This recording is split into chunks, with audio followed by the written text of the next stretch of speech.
Good morning, good afternoon, good evening, whatever time it is that you're watching or listening. Sorry, it's listening or watching to this latest episode of Turfcast podcast with, as usual, me, Joe Redmond. And if you've been watching the watch-alongs or you've been in the comments in the quiz, you will know that Simon is at a hospital. And you can see it right there. He's sat at home on his settee. Hello, mate. Thanks for having me. It's nice to be in the comfort of my own home and not having a nurse coming halfway through to check my blood pressure. Yeah, that will be good for the podcast as well. Just one sec, mate. Just one sec. Can you edit this? Edit this? Yes, I can edit this, mate. I can edit this. But how are you feeling, mate? You're back on your settee. You made a funny comment yesterday on the watch along. We'll just quickly show a clip from the watch along in a couple of seconds. But you made a funny comment on the watch along yesterday. Someone said, "It's good to see you back on your settee." And you went, "Yeah, mate, it is, but I can't get off it." Yeah, I'm pretty stoked. I've got myself to. I can stand with a lot of support and a lot of things. So basically, I'm not standing. I'm like a puppet, just hanging on strings. But I'm getting there, mate. It's a slow one. It's the hardest one I've ever dealt with. I'm not here to whinge about it, but yeah, don't break both your femurs. That's the rule right there for all your listeners. So if you're going to take anything away from this first season of Turfcast podcast, the advice is don't break both your femurs. You can break one. Just don't break. Yeah, break one. Break one. There you go. Break one. You can like hop along a bit and get the other one working on the way, but there's no stability, mate. No stability at all. You've got nothing. But you have been on the watch along, as mentioned. Yeah. You missed the last couple. Obviously, I didn't do the Liverpool one because I was on the BT wall. So you only missed one, to be fair. But before that one, it was West Ham. I can't remember. Me and Johnny did one on his own. I think it was a West Ham game. Yeah, it were. Me and Johnny did one on his own. But you were back on yesterday for the Wolves game. How are you finding the watch-alongs?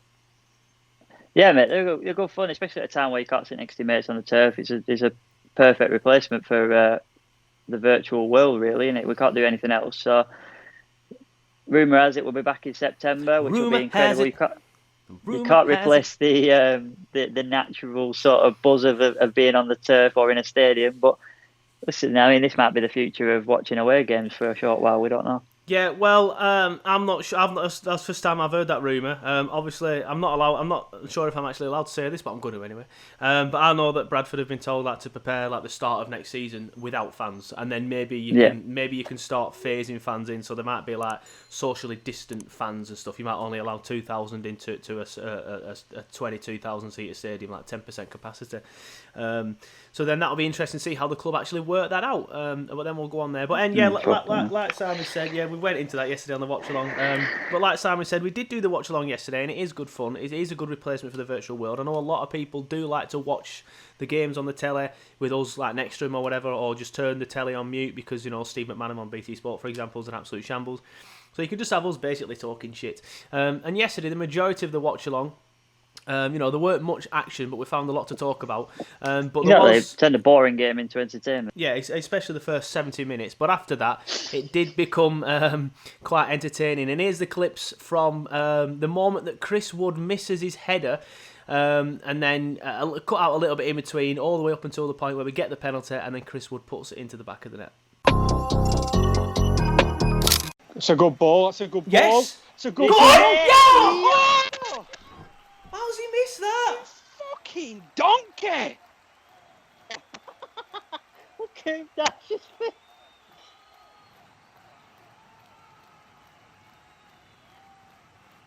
Oh my god! How the fuck has he missed that? Vidra's done brilliantly. He's 2 yards out. He's 2 yards out, and he is. Cody is prepared to save it with his hand. Watch. He's like, that's not. That is awful. That is absolutely dreadful. He's not even. He's hitting there. No. When he's hit it, he's missed it. He's missed the actual head. No. He's hit him on back of head. Oh dear. He's hit him like right on top at Fed. Penalty. What for? Give a Fed. Yes, Mike Dean. What for? You don't have commentary on. I just heard. I can't hear it. Is it Wood or something? Who called the penalty at 97th minute or something for nothing? Sure. It's VAR in it. Handball! It's handball! It's blatant! It's absolutely fucking blatant! And then he stood on it, blatant. He stood on Wood's head. What are you even looking at that for, VAR? Absolutely blatant. Watch him, thank you. Watch him land on Wood. Oh, I bet that hurt. Come on, Chrissy. Come on. Come on, Chrissy, lad. Austin, penalty. Penalty, boys.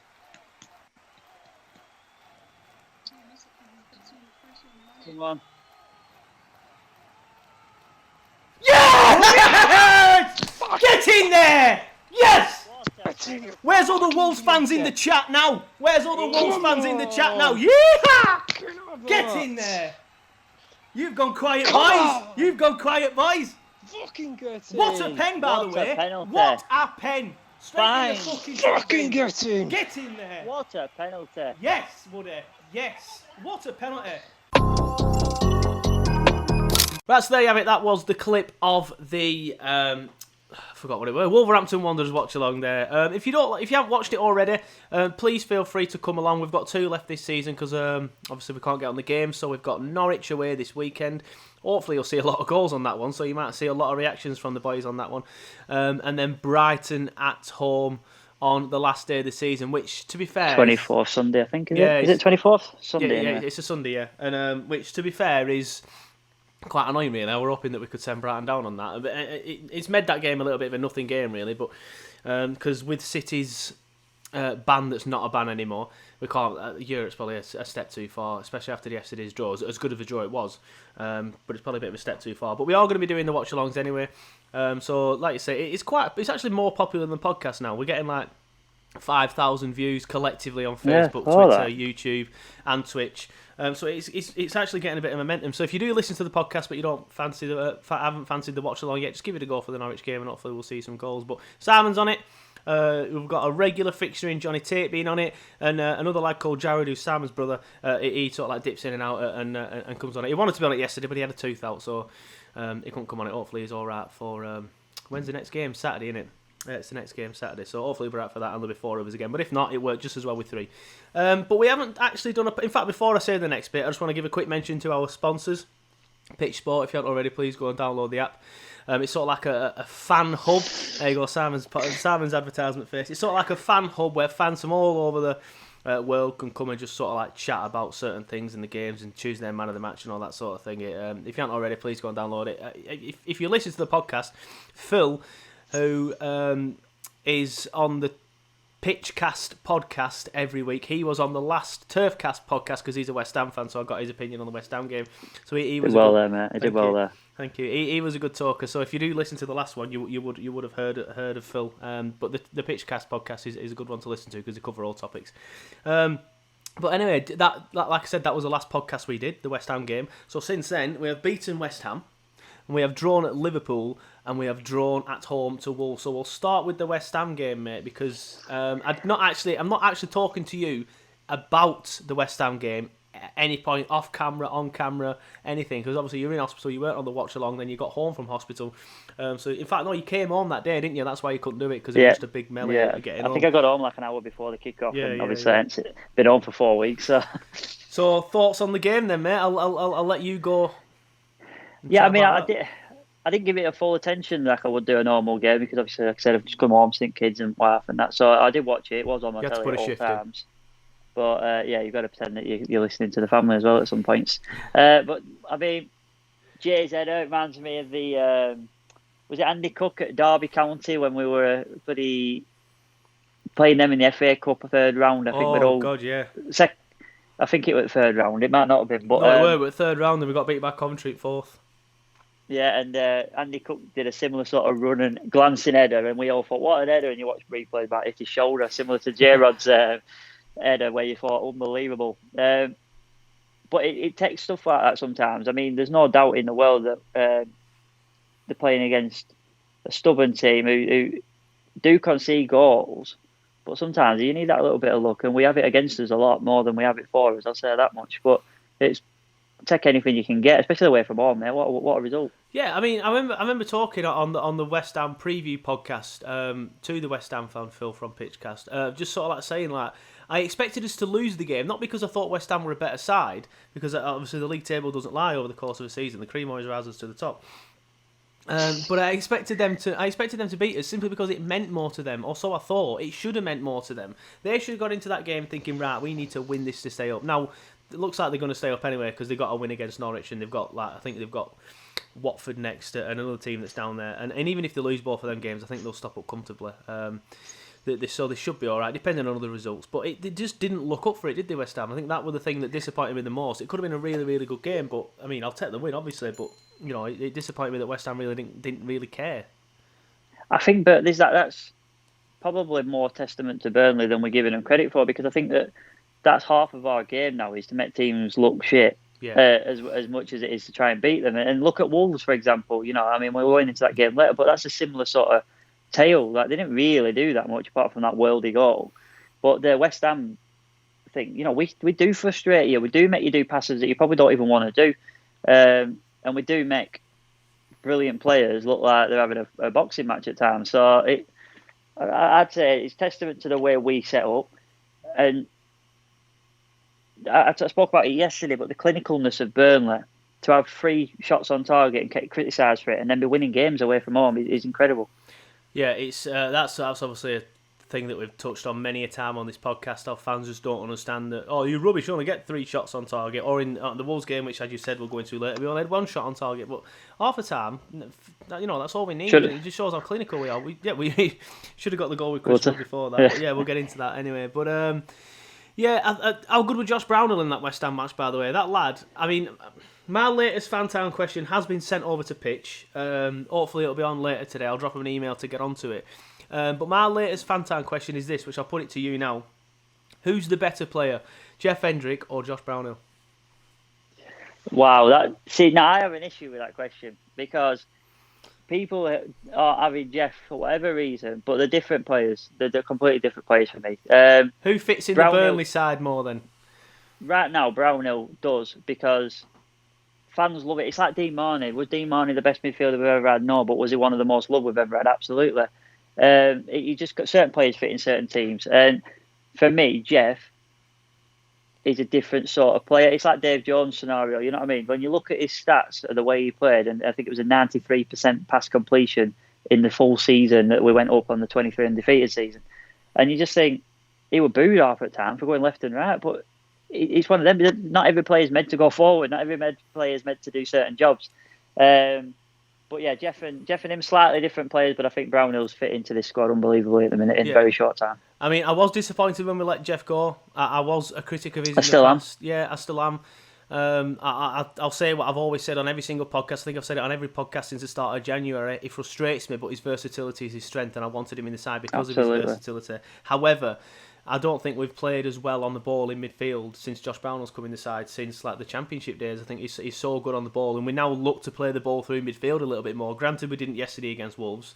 That's a different story. But against similar Liverpool game. Yeah, against West Ham, we got on the ball quite a lot in the middle of the park. We played some good football, and it were mainly focused around Brownhill and Westy. And I just thought, this guy's gonna be decent. He's gonna fit into this side, and I genuinely believe that he's gonna do really, really well in this side. And hopefully, we can get 2.5 years out of him, just fitting into that side brilliantly and playing really, really well. Well, you called it when we signed him. I think he's here to naturally replace Corker next season. You said your words, and I think it's proofs in the pudding. The last 2 games and 3 games even, he's done pretty good in a role that he probably weren't prepared to take at the time. Does Cork get back in the side then now next season for you? I don't think anyone can replace the first 11 at the minute. I mean, you can say Wood should have scored, and J-Rod going off with his injury is a different scenario. Would have gone off if J-Rod was fully fit, possibly. But right now, team 1 defeat, you can't change it, mate. It's doing its job. And going into that, I just want to touch on it. Well, in fact, we'll wait to it, because I want to touch on the point system, but we'll have to wait till the Wolves chat, really. Yeah, that's fine. Well, that's pretty much the West Ham game covered. Liverpool game, again, just... I don't know where this side gets it from, but sometimes you look at it and you think, we'll probably get beat here. The next 2 games we're going to chat about are perfect examples of that, where you're thinking, that's a defeat, we'll take it, we've done so well recently, I feel stupid moaning about it, a defeat's a defeat, we'll move on. The next thing they pop up and grab a goal and don't get beat, obviously, and Wolves, the Liverpool game were a perfect example of that. Should have won it. To be fair, with the Goodmanson chance. Johnny Tate was a little bit critical on the watch along yesterday, saying he should have scored. If he has more composure, then yes, he probably should have scored. But I think coming back from like such a long layoff and the way that the ball falls to him against Liverpool, you've got Van Dijk steaming down at you, throwing himself at you, and yeah, you're going to snatch at it. And I thought he did well to get a shot away himself. But another brilliant result. Absolutely. I mean, you've got to look at two things there. Like Nick Pope, not only did we get an unbelievable performance out of him, he's continued that from the West Ham game that we didn't mention, but like to say we should have got a win is easy to say from a Burnley point of view because we had the chance to win it. But we out people like your Nick Pope, we out your Tarkett, and Kev Long has stepped up to the mark. Like, let's give him some credit here because he's done unbelievable. I've never in my life thought I would be gutted when Kev Long was down last night, thinking Kev Long's down here, we're going to be knackered. Yeah. I never thought for a second I'd be gutted at seeing that set.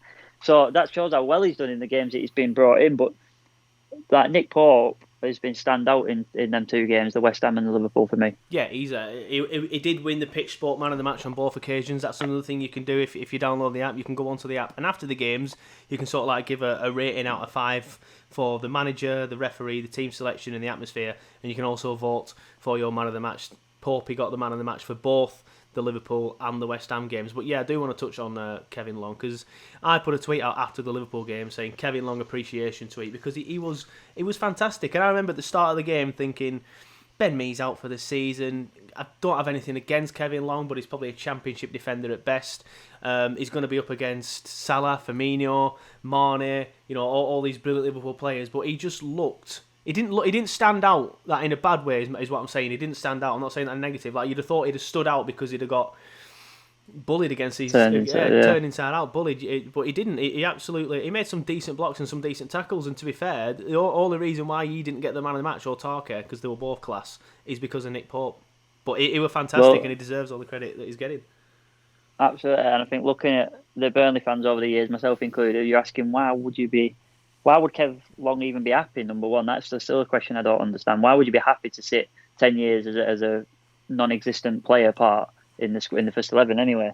And then to dash the second question is why would you keep a player that you don't want to use? But then obviously, this has answered that question, knocked it out of the park. To be honest with you, he's done brilliant. Well, it's one of them, isn't it? Like central centre backs is a position where you need good cover. You need players that are decent at cover. That's obviously why we signed Ben Gibson for what is still our record fee. Only the start of last season. You do need players that are good, but then you have the problem of players wanting to play, as we've seen with Ben Gibson. Obviously, we've chatted about that a lot on the podcast, as I'm not here to bring that up, but you have situations where you're going to have good players that are on the bench, and therefore, eventually, these good players are going to want to play football, and if they want to play football, they're going to become unsettled, and that, like you say, has happened with Ben Gibson, but thankfully, Kevin Long's been here for 10 years now, more than 10 years, and he's never once, he might have done behind closed doors, who knows, but he never once seems to kick up a fuss, and because he could easily now, I think, on the back of these performances, go into like a decent championship side, maybe even a Watford or someone that comes up next season, but he'll probably still be here next season, just deputising Tarky and Ben Mee. Yeah, I mean, I wouldn't like to let someone who's happy as he is to do what he's doing go. Same. But have we given him the taste for it? Have we given him his passion back? He's got an international career to think about still. And I've always thought he'd easily get into a mid or championship side. So maybe now look at, like you said, put a team looking for promotion, looking for progression. And why not, if you're not going to use him and he's not in your main sort of thought process, do one of them loans where you can bring him back. Just don't let him go, really. Like similar with Jeff, I didn't want to let him go because of the position he brings you and the sort of like reliability of him when other people aren't fit as well.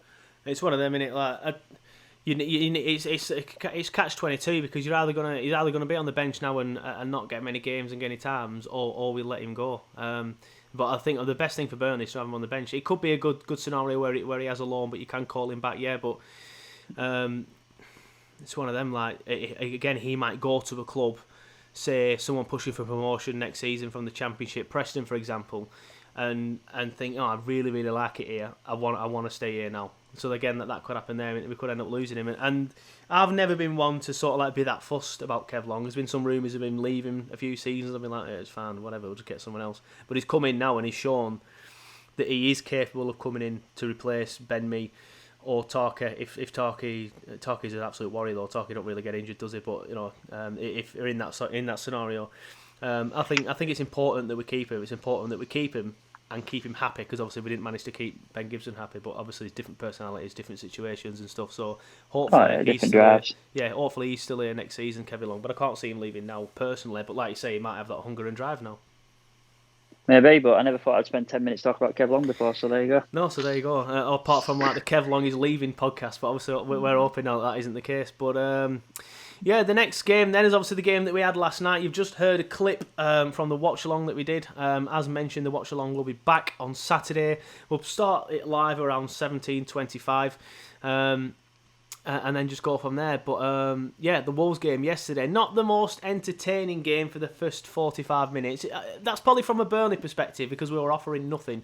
Wolves, I thought, looked decent going forward. We had Traore. Yeah. You had the other lad whose name I forgot, who he kept raving about on the watch-along. Something like that, yeah. That's it, yes. I never thought your memory would rescue me. He were class. They've got some really, really good players at Wolves. That's why they're knocking on the door of the Champions League, having only been in League One like 3-4 years ago. Admittedly, they've got a lot of money to spend. Admittedly, they've got an agent that's doing them like a massive favour and stuff, and that. So that's why they are there. But you can only admire. Well, that's what makes it hard to digest. That a 1-1 draw against Wolves at home, it's a little bit disappointing prior to a game. If you'd have said, "Oh, you'll get a 1-1 draw." But it's because it's hard to swallow that they are actually an unbelievable 11. They are class. Do you know what I mean? The players are incredible. The goal just typified it, not just the finish, but the run from Traore, who's played in 3 positions I watched yesterday. He started on right wing, he was then playing sort of like a centre mid, and then in the end he was the target man up front. Yeah. They put him up front. So just shows you've done it, like how good that 11 is. But what a result, mate. Another point on the board, which is something that I'm immensely proud of. I think we've got 2 games to get 4 points to beat our previous record in the Premier League of the year we got Europa, which just shows, mate, how unlucky we're going to be if we do not get Europa, which, like you said, is highly unlikely because of the form of the other teams around us. But if we get more points and don't qualify for Europe, it's devastating. But we should be really proud of it, basically. Definitely be really proud of it. Yeah, I just think obviously that the Premier League's a little bit better this year than it was that year. There are a lot of teams. Harder circumstances. Yeah, harder circumstances. There are a lot of teams that season that should have been better but weren't. Leicester, for example, I think finished in 8th or 9th. Everton, again, who's the same this season, to be fair. They're not been as good as they should have been. I know I'll get a message off Owen now saying, what's all that about, mate? But, they haven't probably been as good as what they should have been. But then you have, on the other side of things, Sheffield United doing really well. Leicester are now banging on the door of the top 4. Well, they're in the top 4.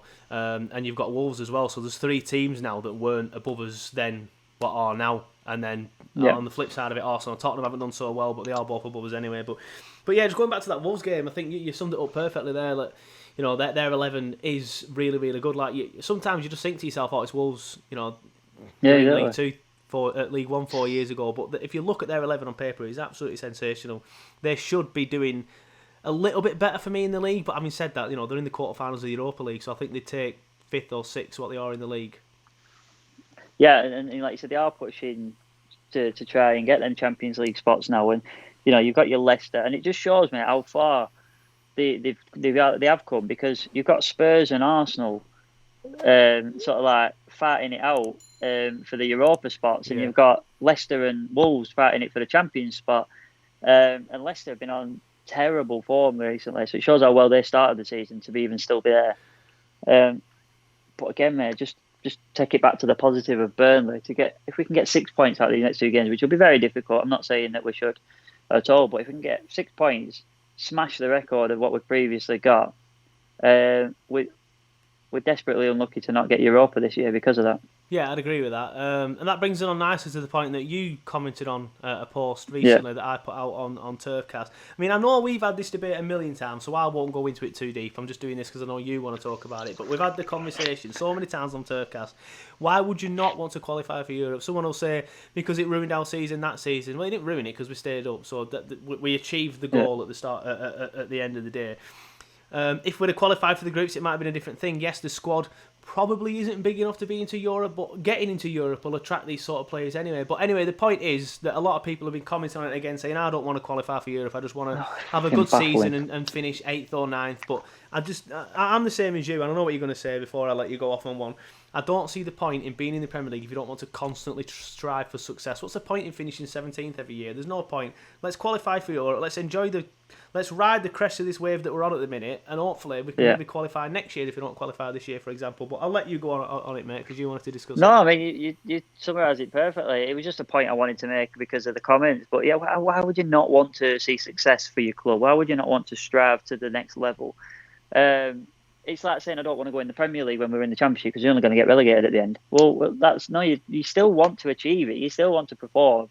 And if we can get the most points we've ever got with our second side at the minute and injuries coming thick and fast, I just think that shows how far the squad depth has come. Granted, it might not look like it, but it shows that you've got your Goodmanson, Brady that are still struggling to get in the squad, even with the bloody second string out. Yeah. I think that it shows how far the players have come. Decent midfield as well now with Brownhill and Corker. Brownhill, Cork, you've got to try and keep these players happy. If Cork's going to sit on the bench, mate, I don't see it happening. If Brownhill's going to sit on a bench, he'll get in the end after the performances he's given. This is important for the development of the next stage of Burnley. From even the academy's been given a higher status now of the Category A. This shit needs to keep going. It needs to keep progressing. We need to get the players in. We need to get the excitement around. I want to play for Burnley, and then people might stop giving a shit. Yeah, well, I agree with that. A lot of the comments that we get off other clubs is, "Oh, you're just a dead club. You never strive to achieve anything," which I think is because a lot of the fans always say stuff like, "Oh, I don't want to qualify for Europe." This season, I think for me, has shown that we are now, as long as Dyche's still here, we are now a comfortably mid-table Premier League side. And if we bring in enough players and we can carry the momentum on from the second half of the season into next season, we can easily push for the top 8 and a top 7. We can easily get into Europe. And why can't we win the League Cup? I know people there's like this myth surrounding the cups that that the big clubs don't take it seriously. But all you have to do is look at the past 5-6 winners to show that they do. The big clubs do take the FA Cup and the League Cup series. It always seems to be one of the big clubs winning it. But why can't we have a cup run? You made the point of these players might not be happy sitting on the bench, but we did try and have a bit of a cut run, I think it's fair to say, this year in the Sunderland game. If you look at the players that we had on the pitch, obviously some of them aren't on it here anymore. Danny Drinkwater, Joe Hart, we should have done better there. Yeah, exactly. Why can't we have a cup run with this second string now? With the second string shown that it's good enough because it's holding its own against the champions of the world, for God's sake, like they did against Liverpool last week and getting a good point against a good Wolves side. So it's time for me to consolidate the fact that we are a mid-table Premier League side. We're not just happy to be in the Premier League anymore. We are a mid-table Premier League side and quite a comfortable one at that. And now it's time to push on and do even more. Win a trophy. I think if I could choose anything for next season, it wouldn't be finish 7th. It'd be win a trophy. Obviously, we've never seen Burnley lift a trophy aloft. Obviously, someone will say the Championship trophy, but it's not a major honour. I want to see him win a major honour. Well, we didn't get to lift it, did we? Well, no, but not at the town hall. We did at the town hall, but I want to see him lift a major trophy at Wembley. And I think that's the one thing we haven't done. I don't think it's the one thing our generation hasn't done. As Burnley fans. I agree with that. I mean, we've had some good cup runs as when we were teenagers and early 20s, especially. I just want to I just want to see the progression, mate. It's just the way it is. And also, right, I think it's really important that these players that say, "Oh, I don't want Europe because I don't want to," etc., whatever their reason be, that's absolutely fine. I don't want to sort of ostracise these people for their opinions because my opinion is as worthless as theirs is.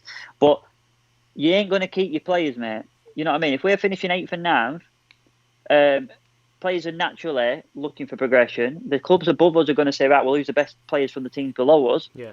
They're going to start looking at your Dwights and Tarkis and offering them opportunities. And Pope, you know what I mean?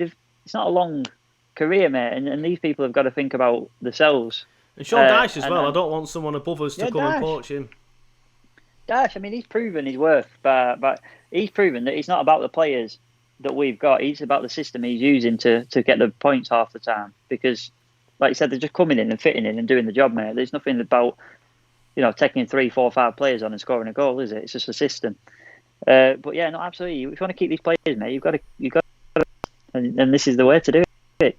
Yeah, feed them European football and feed them success. Yeah. We'll have a look at our game against Norwich next, but first we'll just have a quick a quick word, should I say, from our sponsors.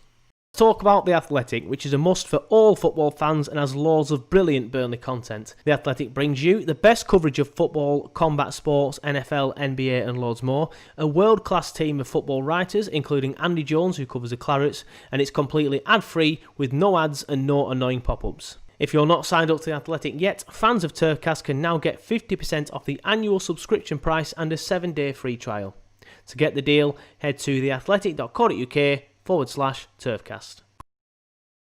Right, so big thank you to Simon for coming on the podcast again. It's good to see him back on the podcast on a regular basis and see him back home, even if he can't get off the settee, as he said earlier in the scene. But it is good to see him back home, and it's easier for us doing the podcast as well, to be fair, because like he said earlier on, it were hard work having to sort of like fit around when a nurse may or may not come in. I think if you are one of the people that watches the watch-alongs, then you would have seen a nurse several times just randomly come in and do his blood pressure, which isn't the best sort of like visual for a football podcast, to say the least. But what we're going to do now is we're going to look ahead to the Norwich game, because the next two games remaining for Burnley are, of course, Norwich City this week, and then I said Bradford City then, Brighton on Sunday the 26th of June, which is, of course, the last day of the season. Now, both of these games are going to mean absolutely nothing really now. Just looking at the league table here in front of me, obviously Norwich are already bottom and are already down. They're only playing for pride. They have only got the 2 games left as well, as Burnley have at the time of recording. Villa have got 35. Majority of teams, especially when you're all listening to this, I presume, will only have 2 games left, and they will only have 2 games left at the next game week anyway. So let's just go off that, 2 games left. Norwich at the bottom with 21 points. They're obviously already down, as everyone's aware. They are 13 points away from safety with only 2 games left. So yeah, they're down, and they've been down for about a week now, I think it is. And as for Brighton, just looking for them, they are in 15th position on 36 points. Oh, they can still go down, Brighton. They can still go down, but Bournemouth would need to win both of their games. And Watford would need to win a game. So would West Ham. So I find that very, very unlikely. So Bournemouth aren't going to turn it around, I don't think. I think the bottom 3 as it is now will be the bottom 3 as it is at the end of the season. The team that is most likely to get out of it for me, I'd say, will be Villa, just simply basing that on the games that they've got left. Because I can't remember off the top of my head, I haven't got them in front of me now, but Bournemouth's games are very, very tough. Having said that, they're giving themselves a fighting chance by getting 4 points out of Leicester and Man City, but I still think it's too little too late. Aston Villa have got easier games, but again, they need to win. Looking at the goal difference as well, they need to win both of them, so they need 6 points out of it, because their goal difference is minus 27, whereas Watford's is minus 21, so they can't win one and draw one. They're going to need to win both of their games as well, so both of them 2 teams need to win both of their games, which for me, I can't see happening, unfortunately, for them too. So the bottom 3 will be Norwich, Villa and Bournemouth. So when we play Brighton on the final day of the season, there won't be much to play for there. Obviously, we'll talk about that more next week on the next podcast when we do the Brighton preview. Hopefully, I can get a Brighton fan on and we can I can do an opposition look at it, because I do enjoy doing that. Unfortunately, some fans don't respond to their Twitter messages, so I can't seem to get one on every week at the minute. But as the podcast keeps growing and stuff, people will be more aware of who we are. We'll have more followers, and other podcasts will follow us, so we'll be able to get more people on. But thanks to the people that have been on this season, we've had a very well-known Watford podcast that came on the show. So we had Phil from Pitch Sport who came on to talk about West Ham. And we will be trying to do more of that next season. But let's just look ahead at that Norwich game then. Like I said, I think for me, I'm going to go out and predict a 2-0 win for Burnley. I don't think it's going to be as easy as most people are mentioning. Norwich have sort of like changed the way that they play, which is a little bit too late, obviously, because they're already down. But if you notice in their game against, who was it recently, Chelsea, they didn't just open up and just attack at will, or try and attack at will, like they have been doing all season, which is essentially why they're in this mess, which I do want to point out, by the way. I remember when Norwich played Liverpool quite early on this season, in the Premier League season. And they did quite well against Liverpool. I think they scored a couple of goals. They played well, and everyone was crowing about how well they played and how they'll do well in the Premier League and things like that.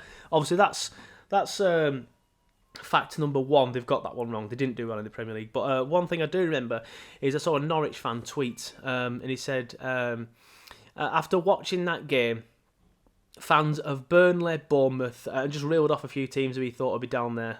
That's fact number two that he's got wrong, by the way, because Burnley are 10th and nowhere near the relegation zone. 20 points off the relegation zone we are as I talk. But and he said, we'll be watching this game. So fans of the teams with the likes of Burnley were watching this game and absolutely shitting themselves. Norwich City are here to stay. Now, that's a tweet that's not aged well, has it? Now, I have already looked for this tweet because I wanted to throw him under the bus a little bit at the end of the season and have a bit of fun with it, but unfortunately I can't find it. I did try and find it, but unfortunately I can't find it. But it's the point I'm trying to make here is all these teams and these fans and these Twitter accounts and stuff always go on about how you should play in a certain way. Obviously, we know as Burnley fans that is absolutely a load of bollocks. Look at Wickham, for example. They absolutely shithouse their way into the Championship, and I am all for that. I'm glad to see another shithouse team in the top two tiers with us and Sheffield United. But there is no correct way to play football, and now Norwich nearly got a good result against Chelsea last time out because they had changed their style of play. They've looked at the way that they played all season and gone, this doesn't work, we need to change it. So they changed it, and they nearly dug out a result against Chelsea. In the end, they didn't. That's just simply because the quality shone through, because they aren't actually good enough in terms of the players that they have as well to play in the other way, because if you change your system straight away, you're not going to... so you change your system suddenly, you're not going to know how to play it straight away. You're not going to start picking up results. But they have tried to change it, so fair play to them. But it is too little, too late. They're down with a whimper. But one thing I do want to take from that Chelsea game is the kind of goals that they scored. I remember one of them being a cross and Giroud heading it in. I can't remember the other ones. And obviously that's our strength. Our strength is getting it out wide and getting crosses in, especially on set pieces. Obviously, if we get any free kicks and stuff, or we get any corners, I'm quietly confident we might pick up a couple of goals. Hopefully, Woody and Jay will be starting. I know there's the debate about Wood and Vidra and stuff like that, and I think as Johnny Tate said it perfectly on the watch along recently, it's horses for courses. Woody will be better in certain games and Vidra will be better in certain games. Vidra was better for the Liverpool game because he changed the game and he came on, and that's the reason why we ended up getting a point, because of the Vidra substitution. And then Wood, I would have preferred Wood for the Wolves game personally, but he was a bit... I'm not going to say poor, but he had a bit of a slow start. It's fair to say he's coming back from injury, but that sitter that he missed, as you just heard on the watch along, we were not very complimentary. It was a bit of a sitter, to be fair, and Johnny Tate calling him a donkey, I think, was well deserved. But as he said in his post-match interview, he made amends. But I think for this one, I'd carry on using these next two games to get Wood sort of like get the match sharpness back into him before he has the break. So then when he comes back from the end of the season, he's still got that little bit of sharpness there, rather than not having played for about 6 months, it could be by that point. So get him back in. Hopefully get some confidence back in him by getting a couple of goals as well. Jay's on absolute fire. Was a little bit poor against Wolves, but he did pick up a knock. I don't know when he picked that knock up, to be fair, but he's been on absolute fire as Jay. Absolutely brilliant signing. I'll be honest, I hold my hands up at the time. I think I've said it a couple of times on the podcast now. I thought it was a case of we're only signing him because he's from Burnley and he used to play for the club. The scouting system here, blah blah blah. It's not good enough. But he's been fantastic. He's fitted into the system brilliantly. He's fitted into his team brilliantly, and he's scored some absolutely brilliant goals that have got us where we are in the league. And before the Woods goal yesterday, if my calculations are correct, I think he was the joint leading goal scorer with Chris Wood. Now it is Chris Wood with 12, I think. And Jay's got 11. But they've been fantastic, and hopefully we can get a goal each against Norwich or whatever, and we can pick up all 3 points, and that will put us on, just having a look at the league table now, we are on 51 points, so that will put us on 54 points. Now, depending on result elsewhere, that could take us as high as 8th. Some teams do have games tonight at the day of recording, which is Thursday, so then they could be a little bit further away. But Arsenal, they're only 2 points above us. A win against Norwich could take us above them. I'm not sure if Arsenal have got, but as I think Simon mentioned earlier in the podcast, I can't remember if he mentioned it off camera or not, if we win both of these next 2 games, it will be the most points we've ever got in a Premier League season. So I think for me, that is target number 1 that we need to be looking at that the players need to be looking at and thinking we need to achieve this. We need to be like the best Burnley team in the Premier League era ever. Because even if we don't finish 7th, I think in terms of points, they could look at this and say, well, we got the best points tally ever for a Burnley side. So it would be a record-breaking season, it's fair to say. And target number 2, I think for me, it has to be Nick Pope. Nick Pope has to get that Golden Glove. He's worked so hard all season, and so has the defence. The defenders in front of him have been fantastic. It's not just an award for Nick. It's an award for Nick and his defenders and the team as well. And obviously Sean Dyche. It'll be fantastic if Nick could win that award. So hopefully we can go into these 2 games, keep 2 clean sheets, and get 6 points along the way as well. But I'll take 4 points and 2 clean sheets as well, to be honest. I think they need to be the targets. I think if I could choose one of them 2 targets, I'd choose Nick getting the Golden Glove, because I think it'd be absolutely magnificent for him, and it'll just show what we are as a side and what we do well as a side, which is defend and have good keepers that we can hang his hat on. And a little bit of a controversial one as well. I'll ask Simon about it later. I was going to ask him about it today, but as mentioned, he had to shoot off. I think it might actually prove that at the start of the season, all this hoo-ha about letting Tom Eaton go, and a lot of people saying Dyche has got this wrong, I don't know why he's let him go and kept Pope. It'll prove to everybody that Dyche got it right and it was in fact the right decision. But we'll get on to that next week, so that will be a topic I'm going to put out on social media this week, probably after the Norwich game. Hopefully after Nick Pope's picked up another clean sheet. But we'll get on to that next week. So don't come at me with your comments about that yet. I'll put it out on social media and we'll have an interactive fan debate on the next week's podcast. But thank you for listening to the latest episode of Turfcast Podcast.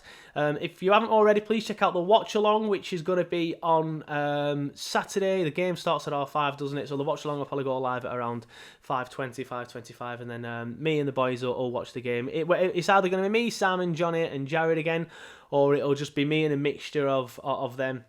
I have a couple of decent lads that have been on it before in Neil and Quilter, who have said they both will be on it again.